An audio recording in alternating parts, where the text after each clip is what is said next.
মাজেদা খালাকে আপনাদের মনে আছে তো? কঠিন মহিলা। ইংরেজিতে এই ধরনের মহিলাদের বলা হয় হার্ড নাট বা কঠিন বাদাম। কঠিন বাদাম জাতীয় মানুষদের মাথায় কিছু ঢুকে গেলে বের হয় না, মাথার ভেতর ঘুরপাক খেতে থাকে। মাজেদা খালার মাথায় এখন বিবাহ ঘুরপাক খাচ্ছে। তিনি আমাকে বিয়ে দেবার মহান দায়িত্ব কাঁধে নিয়েছেন। ভোরবেলাতেই টেলিফোন, তার উত্তেজিত গলা। হ্যালো, কে? হিমু? হিমু শোন, আজ তোর বিয়ে। আমি আনন্দে খাবি খাওয়ার মতো করে বললাম, কখন বিয়ে? রাত 9টার মধ্যে মগবাজারের কাজী সাহেব চলে আসবেন। লেখালেখিতে 5-10 মিনিট যাবে। রাত 10টার মধ্যে কর্মসমাধান ইনশাল্লাহ। আমি কখন আসব? তুই অবশ্যই 8টার আগে চলে আসবি। বাসায় এসে হট শাওয়ার নিবি। পায়জামা পাঞ্জাবি আমি আনিয়ে রাখব। মেয়ে আসবে কখন? মেয়ে আসবে কখন মানে? মেয়ে তো এসেই আছে। আমার শোবার ঘরে তালাবদ্ধ করা আছে, যথাসময়ে খুলে বের করা হবে। একটু থমকে যেতে হলো। বিয়ের কনেকে তালাবদ্ধ করে রাখা হয়েছে কেন বোঝা যাচ্ছে না। মাজেদা খালা কোনো একটা প্রকল্প হাতে নেবেন, তাতে রহস্য থাকবে না তা হয় না। রহস্য অবশ্যই আছে। আমি বললাম, ঠিক সময়ে কবুল বলবে তো? বলবে না মানে? থাপড়ায় দাঁত ফেলে দেব না? বদ মেয়ে, আমাকে চেনে। সে বুনোল আর আমি ঘেতুল। ঘেতুল কি? ঘেতুল হলো বাঘা তেঁতুলের মা। মেয়ের নাম কি? মেয়ের নাম রেনু। রেনুকে পেয়েছো কোথায়? সে এক বিরাট ইতিহাস। এই মেয়ে ড্রাগ অ্যাডিক্টেড এক ছোকরার প্রেমে হাবুডুবু খাচ্ছিল। তাকে বিয়ে করার জন্য বাড়ি থেকে পালিয়েছিল। কমলাপুর রেল স্টেশনে ধরা পড়েছে। আমি তালাবদ্ধ করে রেখেছি। এখন সেই মেয়ে দরজায় মাথা ঠুকছে। শব্দ শুনতে পাচ্ছিস না? কাঠঠোকরা পাখি গাছে ঠোকর দিলে যেমন শব্দ হয়, সেরকম শব্দ হচ্ছে। আমি বললাম, পাত্রী তো খুবই ভালো, আমার পছন্দ হয়েছে। তোর পছন্দ অপছন্দ ব্যাপার না। মেয়েটাকে বদ অ্যাডিক্টেডের হাত থেকে বাঁচানোর জন্যই তড়িঘড়ি বিয়ের ব্যবস্থা, বুঝেছিস? বুঝেছি। রেনুর সঙ্গে কথা বলবি? কিভাবে কথা বলবো? তুমি না বললে মেয়ে দেয়ালে মাথা ঠুকাঠুকি করছে? মাজেদা খালা বললেন, আধা ঘন্টার মধ্যে তোর সঙ্গে কথা বলিয়ে দেব। স্ট্যান্ড বাই থাক। আমি স্ট্যান্ড বাই। মাজেদা খালা 20 মিনিটের মাথায় ব্যবস্থা করে ফেললেন। কিশোরী টাইপ গলায় একটি মেয়ে বলল, এই তুই কে? আমি বললাম, আমার নাম হিমু। ও আচ্ছা, তুই আমাকে বিয়ে করবি? আমি বললাম, মাজেদা খালা চেপে ধরলে করব। আমি আবার খালার অনুরোধ ফেলতে পারি না। রেনু বলল, আমি তোর চোখ গেলে দেব। বাসর রাতেই গেলে দেবে না 1-2 দিন পরে গালবে? আমার সাথে ফাজলামি করিস শালা? মেয়েদের মুখে শালা গালি সচরাচর শোনা যায় না। আমি মোহিত হয়ে গেলাম এবং কিছুক্ষণের জন্য চুপ মেরে গেলাম। রেনু বলল, এই শালা, কথা বলছিস না কেন? আমি গলার স্বর যথাসম্ভব মধুর করে বললাম, এমন রেগে যাচ্ছ কেন রেনু সোনা? এসো স্বাভাবিকভাবে কিছুক্ষণ কথা বলি। তোমার পছন্দের রং কি? তোমার রাশি কি? রেনু বলল, শালা তুই একবার আয় আমার সামনে। কামড় দিয়ে তোর কান যদি আমি ছিঁড়ে না আনি, তাহলে আমার নাম রেনু না, আমার নাম কেনু। শালার বাচ্চা শালা। রেনু, তুমি সম্পর্কে গন্ডগোল করে ফেলছ। শালার বাচ্চা শালা হবে না, ভাতিজা হবে। তুমি বলতে পারো শালার বাচ্চা ভাতিজা। চুপ। রেনু, ধমকাধমকি করছো কেন? মিষ্টি করে কথা বলো। স্বামী স্ত্রীর ঝগড়া হবে বিয়ের পর, বিয়ের আগে না। এইটুক কথার পর বিকট শব্দ করে মোবাইল অফ হয়ে গেল। আমার ধারণা রেনু মেঝেতে ছুঁড়ে ফেলেছে। টেলিফোন ভেঙে টুকরা টুকরা হয়ে যাবার কথা, তা হলো না। নিশ্চয়ই দামি যন্ত্র, কারণ কিছুক্ষণের মধ্যে একই মোবাইল থেকে খালা টেলিফোন করলেন। তার গলা খুশি খুশি, আনন্দ ঝরে ঝরে পড়ছে। হিমু, মেয়েটার তেজ দেখেছিস? বাঙালি মেয়ে হলে এত তেজ হতো না, হাফ বাংলা বলেই তেজ বেশি। আমি বিস্মিত হয়ে বললাম, হাফ বাংলা মানে কি? বাবা আমেরিকান, মা বাঙালি। তোমার সঙ্গে পরিচয় কিভাবে?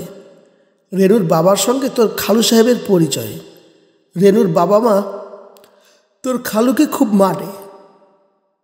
তুমি যে আমার সঙ্গে রেনুর বিয়ের ব্যবস্থা করছো, এটা কি খালু সাহেব জানেন? পাত্র হিসেবে আমি খালু সাহেবের পছন্দের মধ্যে পড়ি না। উনি রাজি হবেন বলে তো মনে হয় না। তোর খালুকে আমি রাজি করাবো। তাকে রাজি করানো কোনো ব্যাপার না, তুই রাজি কিনা বল। খালা, আমি 4 পায়ে খাড়া। 4 পায়ে খাড়া মানে কি? মানুষের পা তো 2টা। আমি হামাগুড়ি দিয়ে খাড়া। হিমু শোন, আমার সঙ্গে হাঙ্কি পাঙ্কি কথা বলবি না। তোর হাঙ্কি পাঙ্কি কথা আমি বছরের পর বছর শুনেছি। এইসব কথায় আমার কিছু হয় না। তুই তোর মোবাইলটা সারাক্ষণ সঙ্গে রাখবি, চার্জ যেন থাকে। আজ দিনের মধ্যে তোর সঙ্গে অনেকবার কথা হবে। আমি এখন রাখলাম। প্রিয় পাঠক, যে মোবাইলে আমি কথা বলছি সেটা আমার না। যোগাযোগের যন্ত্র পকেটে নিয়ে হিমুরা ঘোরে না। হিমুরা বিশ্বাস করে যোগাযোগ যখন হবে আপনাতেই হবে, যন্ত্র লাগবে না। বর্তমানে যে যন্ত্র হাতে আমি ঘুরে বেড়াচ্ছি সেটা পেয়েছি মাজেদা খালার কাছ থেকে। তার সংসারে যখনই কোনো নতুন জটিলতা তৈরি হয় তখনই তিনি একটি মোবাইল টেলিফোন সেট আমার জন্য বরাদ্দ করেন। জটিলতা কেটে গেলে যন্ত্র ফেরত। তার সাম্প্রতিক জটিলতা রেনু বিষয়ক। জটিলতা চলাকালীন সময়ের জন্য আমি যোগাযোগ যন্ত্রের বরাদ্দ পেয়েছি এবং লক্ষ্মী ছেলের মতো যন্ত্র হাতে ঘুরে বেড়াচ্ছি। যখন তখন এই যন্ত্র বেজে উঠছে। কত কায়দার রিংটোনই না আছে। আমারটায় বিড়ালের ডাকের মিউ মিউ শব্দ হয়। এই শব্দে আমি অভ্যস্ত হইনি। রিংটোন বেজে উঠলেই আশেপাশে বিড়াল খুঁজি। মিউ মিউ মিউ মিয়াও। হ্যালো মাজেদা খালা, তুই কোথায়?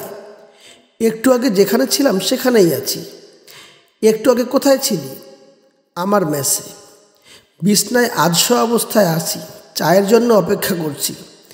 বিসমিল্লা রেস্টুরেন্ট থেকে কোকের বোতলে করে চা নিয়ে আসে। এখনও কেন আসছে না বুঝতে পারছি না। যে ছোকরা চা নিয়ে আসে তার নাম বাদল। সে মনে হয় ক্যাশ বাক্স ভেঙে পালিয়েছে। ছোকরা মহাচোর। এত কথা বলছিস কেন? ভ্যাড় ভ্যাড় করেই যাচ্ছিস। একটা জরুরি কথা বলার জন্য টেলিফোন করলাম, তুই শুরু করলি রাজ্যের কথা। জরুরি কথাটা কি? তুই এক্ষুনি চলে আয়, একটা সিএনজি নিয়ে চলে আয়। সিএনজি নিয়ে কিভাবে আসবো? ভাড়া লাগবে না? একটা ট্যাক্সির ভাড়া দেওয়ার টাকাও তোর কাছে নেই? না, টেপ মারা একটা 10 টাকার নোট ছাড়া কিছুই নেই।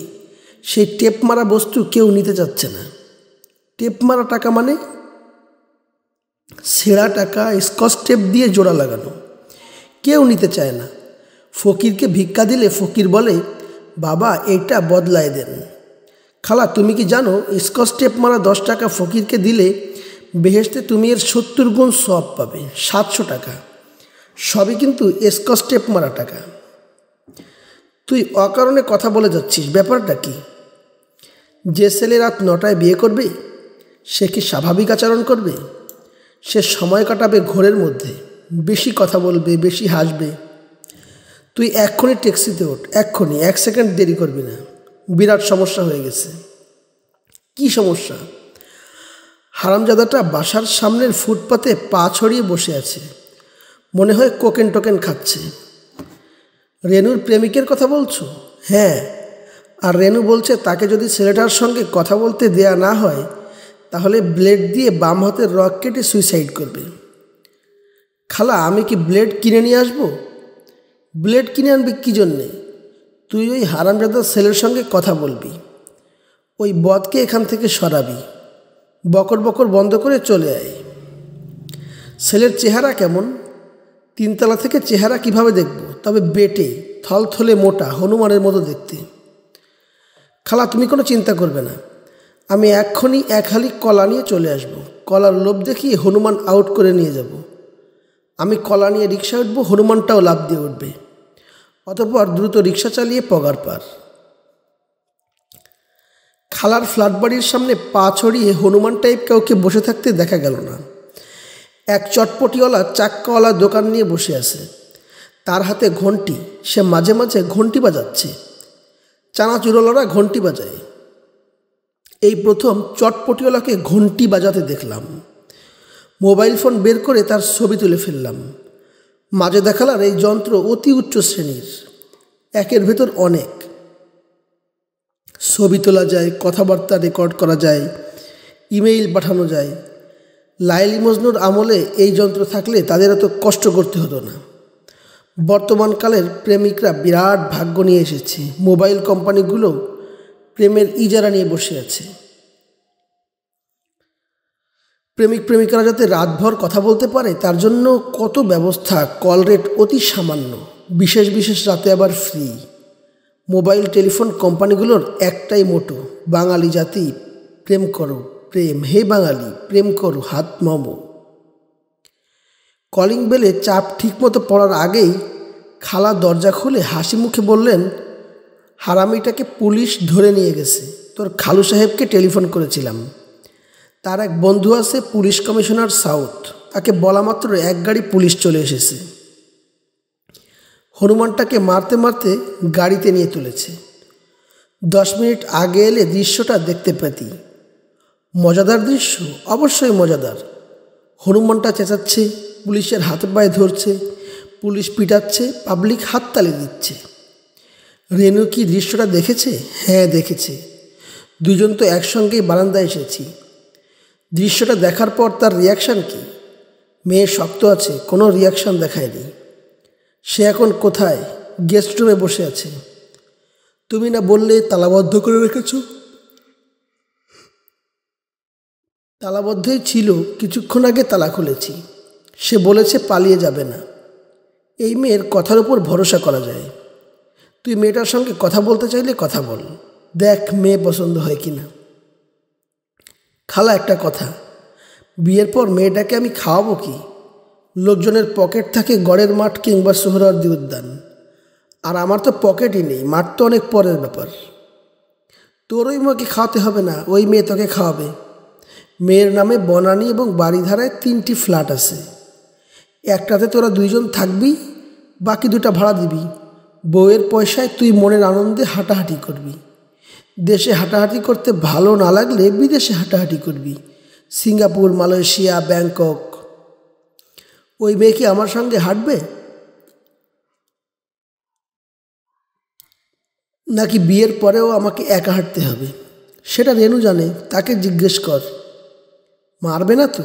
মারলে মার খাবি। শুধু পুরুষরাই বউ পিটিয়ে যাবে কেন, বউরাও স্বামী পিটাবে। আমি গেস্ট রুমের দিকে এগোলাম। গেস্ট রুমের দরজা খোলা, স্কার্ট পরা তরুণী বসে আছে। তরুণীর মুখ দেখা যাচ্ছে না, পা দেখা যাচ্ছে। সে পা দোলাচ্ছে। পা দোলানো থেকে একজন মানুষের মনের অবস্থা বলা কি সম্ভব? মন শান্ত মানুষ যে ভঙ্গিতে পা দোলায়, অশান্ত মানুষ কি সেইভাবেই দোলায়? ডেমোগ্রাফি, মানব মনের গতি প্রকৃতি এবং পদ সঞ্চালন। আমি ঘরে উকি দিলাম। যথাসম্ভব বিনীত গলায় বললাম, ও হে। হ্যালোর বাংলা বললাম। রেনু চমকে তাকালো। আমি তার দিকে তাকিয়ে স্তম্ভিত হয়ে গেলাম। স্তম্ভিত শব্দের অর্থ স্তম্ভের মতো। কেউ যখন কোনো বিশেষ দৃশ্য দেখে স্তম্ভের মতো নড়ন চলন বন্ধ করে দেয়, তাকেই বলা হয় স্তম্ভিত। স্তম্ভিত না বলে আমরা খাম্বিতও বলতে পারি। খাম্বিত মানে খাম্বার মতো হয়ে যাওয়া। আমার খাম্বিত হবার প্রধান কারণ মেয়েটির রূপ। রবীন্দ্রনাথ ঠিক এই ধরনের কোনো একটা মেয়েকে দেখে লিখেছিলেন, মুখের পানে চাহিনু অনিমেষে, বাজিল বুকে সুখের মতো ব্যথা। প্রাচীন কবি সাহিত্যিকরা হাস্যকর ভঙ্গিতে মেয়েদের রূপ বর্ণনা করেছেন। কমলার কোয়ার মতো ঠোঁট, ইঁদুরের দাঁতের মতো দাঁত, বাঁশের কঞ্চির মতো নাক। মতো মতো করে সৌন্দর্য ব্যাখ্যা করা যায় না। সব সৌন্দর্য ব্যাখ্যাতীত কিছু ব্যাপার থাকে। রবীন্দ্রনাথ ব্যাপারটা বুঝেছিলেন বলেই ব্যাখ্যা না দিয়ে বলেছেন, বাজিল বুকে সুখের মতো ব্যথা। রেনু শান্ত গলায় বলল, আপনি কে? এই মেয়েই টেলিফোনে আমাকে শালার বাচ্চা শালা বলেছে, এটা বিশ্বাস করা শক্ত। মিষ্টি কিশোরী কণ্ঠ। আমি বললাম, আমার নাম হিমু। মেয়ে চমকালো না, সহজ ভঙ্গিতে তাকিয়ে রইল। সকালবেলায় এই মেয়ে তুই তুই করে গালাগালি করেছে। দ্রুত এই পরিবর্তন কি করে হলো? এই জন্যই কি কবি বলেছেন, দেবানা জানন্তি কুত্রাপি মনুষ্য। এখানে কি চান? আমি তোমার জন্য একটা জিনিস নিয়ে এসেছি। রেনু বলল, আমি কি আপনাকে কিছু আনতে বলেছি? আমি বললাম, তুমি বলনি, তবে আমি মাজেদা খালার কাছে শুনলাম ব্লেডের অভাবে তুমি হাতের রগ কাটতে পারছো না। আমি ব্লেড নিয়ে এসেছি, 2 কোম্পানির ব্লেড এনেছি। তোমার যেটা পছন্দ রাখো। আমি ব্লেড এগিয়ে দিলাম।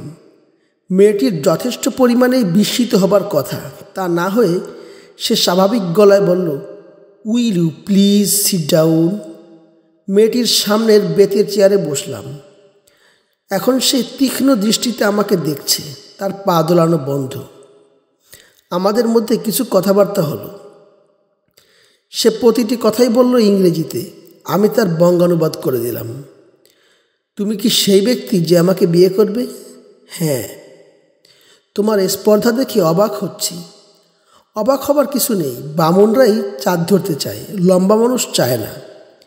রেনু বলল, বামুন এবং লম্বা কেউ কিন্তু চাঁদ ধরতে পারে না। আমি বললাম, সেটা চাঁদের জন্য দুঃখের ব্যাপার, সে ধরা দিতে চায় অথচ কেউ ধরতে পারে না। রেনু বলল, চাঁদ কখনো ধরা দিতে চায় না। ধরা দিতে চাইলে সে নিজেই নেমে আসতো, সে কখনো তা করে না। তুমি তা করেছো, এক ড্রাগ অ্যাডিক্টেডকে বিয়ে করার জন্য নেমে এসেছো।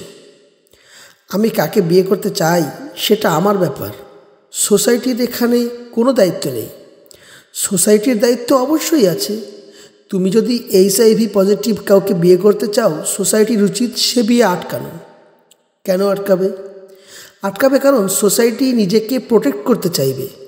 সে কখনো চাইবে না HIV পজিটিভের সংখ্যা বাড়তে থাকুক। আমি তোমার সঙ্গে তর্কে যাচ্ছি না, তোমার জানার জন্য বলছি, আমি ভালো তর্ক জানি। আমার মনে হয় না তুমি ভালো তর্ক জানো। যারা তর্ক জানে তারা গালাগালি জানে না। তার্কিকদের গালাগালি প্রয়োজন হয় না বলেই তারা জানে না। তর্ক ক্ষমতা শূন্য মানুষরাই গালাগালি করে জিততে চেষ্টা করে। তুমি কি দয়া করে আমার ঘর থেকে বের হবে? তুমি একজন শালার বাচ্চা। শালার বাচ্চা কিন্তু গালি না, ডগ গালি। ডগের বাচ্চা পাপ্পি, গালি না, আদরের ডাক। তর্ক বন্ধ করো এবং বিদায় হও। আমি 1 থেকে 3 গোনার মধ্যে, নয়তো কামড় দিয়ে আমি তোমার কান খেয়ে ফেলব। আমি দাঁড়াতে দাঁড়াতে বললাম, তোমার প্রেমিকের সঙ্গে কিছুক্ষণের মধ্যেই আমার দেখা হবে। তুমি কি আমার মাধ্যমে তাকে কোনো ইনফরমেশান পাঠাতে চাও? এই সুযোগ বিয়ের পরে পাবে না। বিয়ের পর আমার সামনে হনুমানটার নামও নিতে পারবে না।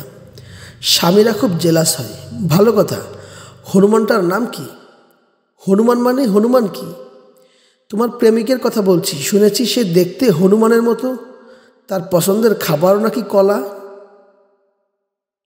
1, 2, 3 বলার আগেই আমি বের হয়ে এলাম। এই মেয়ে কামড় দিয়ে কান ছিঁড়ে ফেলতে পারে, একে বিশ্বাস নেই। মাজেদা খালা আমার অপেক্ষায় ড্রয়িং রুমে বসেছিলেন। তার চোখে মুখে প্রবল কৌতূহল। আমি তার কাছে আসার আগেই তিনি গলা নামিয়ে ফিস ফিস করে বললেন, বউ কেমন দেখলি? আমি বললাম, কে বলে শারদ শশী সে মুখের তুলা, পদনখে পড়ে আছে তার কতগুলা। খালা ভুরু কুঁচকে বললেন, তার মানে? আমি ব্যাখ্যায় গেলাম। প্রাচীন কবি ভারতচন্দ্র প্রেমিকার রূপ বর্ণনা ঠিক এভাবে করেছেন। তিনি বলেছেন, কোন মূর্খ বলেছে মেয়েটি শরৎকালের চন্দ্রের মতো সুন্দর? এরকম কিছু চন্দ্র তো তার পায়ের নখের কাছেই দাঁড়াতে পারে না। খালা আনন্দিত মুখে বললেন, মেয়েটা আসলেই অতিরিক্ত সুন্দর। এমন রূপবতী একটা মেয়ে হাতছাড়া করা ক্রাইম। আমার এমনই কপাল, বিয়ের কোনো পাত্রও হাতে নেই। বাধ্য হয়ে তোর সঙ্গে বিয়ে দিচ্ছি, আমাকে একটা থ্যাঙ্কস দে। Thank you. আচ্ছা খালা, আমি কি শ্বশুর শাশুড়ি ছাড়া বিয়ে করব? শ্বশুর কোথায় পাবি? তোর শ্বশুর আমেরিকায়, ওদের ছাড়াছাড়ি হয়ে গেছে। শাশুড়ি অবশ্য ঢাকায় আছে, সেও মরো ভয়াবহ অ্যাজমা। এখন অ্যাপোলো হসপিটালের ক্যাবিনে আছে। ওনার নাম ঠিকানা দাও, দেখা করে আসি, কদম বুসি করে দোয়া নিয়ে আসি। সত্যি যাবি?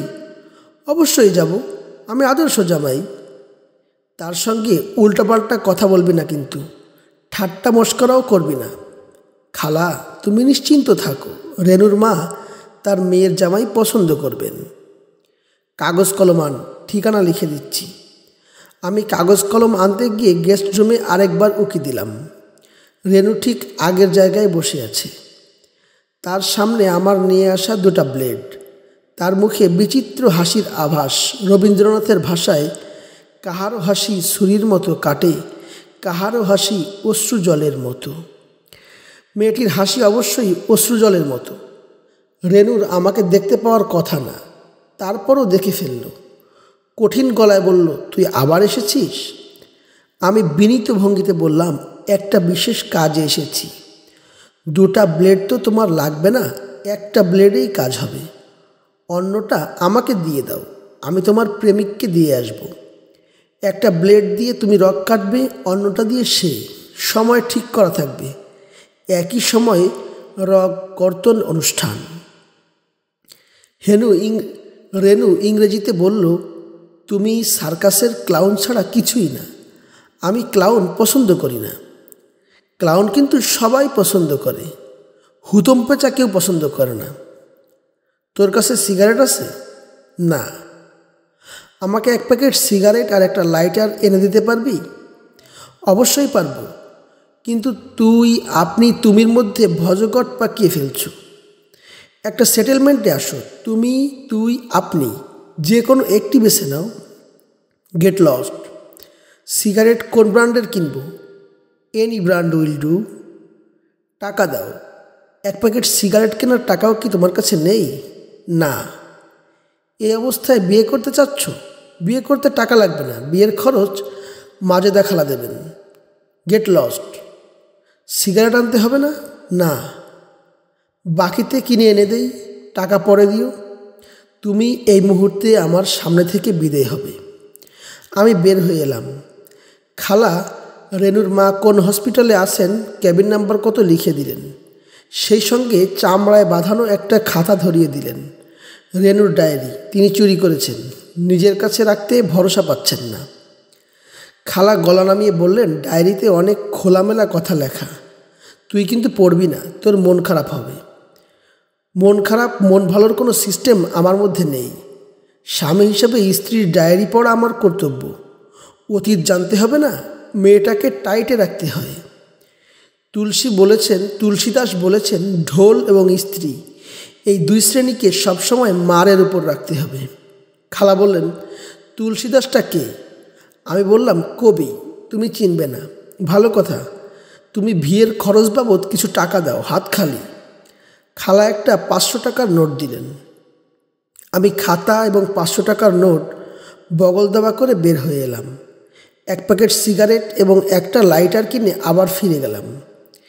স্ত্রীর নেশার বস্তু স্বামী জোগাড় করে না দিলে কে দেবে? রেনু ঠিক আগের জায়গায় বসে আছে, একই ভঙ্গিতে পা দোলাচ্ছে। আমি তার পাশে সিগারেটের প্যাকেট এবং লাইটার রাখলাম। সে সঙ্গে সঙ্গে সিগারেট ধরাতে ধরাতে বলল, থ্যাংক ইউ। আমি বললাম, তোমাকে কি একটা হাসির গল্প বলবো? তোমার সেন্স অব হিউমার কেমন আমার জানা দরকার। আমার সেন্স অব হিউমার দিয়ে তোমার প্রয়োজন কি? বিয়ের পর আমি হাসির গল্প করব আর তুমি মুখ ভোঁতা করে থাকবে, এটা ঠিক না। রেনু তাকালো আমার দিকে, তবে আমার কথা সে শুনতে পেয়েছে এরকম মনে হলো না। আমি বললাম, কি বলছি মন দিয়ে শোনো। এক ছেলে ক্লাস 6-এ পড়ে, ফাইনাল পরীক্ষা হয়ে গেছে, রেজাল্ট আউট হবে, সে খুব চিন্তিত। রেনু বলল, দয়া করে চুপ করবে? আমি চুপ করলাম। রেনু বলল, তোমার এই মাজেদা খালা কি মানসিকভাবে অসুস্থ? কেন বলো তো? এই মহিলা ধরেই নিয়েছে আজ রাতেই সে আমাকে বিয়ে দিয়ে দেবে। এটা কি সম্ভব? আমি বললাম, অবশ্যই সম্ভব। বিয়ে খুবই সহজ ব্যাপার, 3 বার শুধু কবুল বলবে, আর কিচ্ছু না। 3 বার কবুল বলতে সময় লাগবে 3 সেকেন্ড। রাত 10টার মধ্যে 3 বার কবুল বলার সময় কি হবে না? রেনু বলল, গেট লস্ট। আমি বললাম, সিগারেটের টাকাটা দাও, আমি চলে যাই। 100 টাকা দিলেই হবে। রেনু টাকা বের করে দিল। তার ঠোঁটের ফাঁকে বিচিত্র হাসির আভাস। এই হাসির অর্থ কি কে জানে।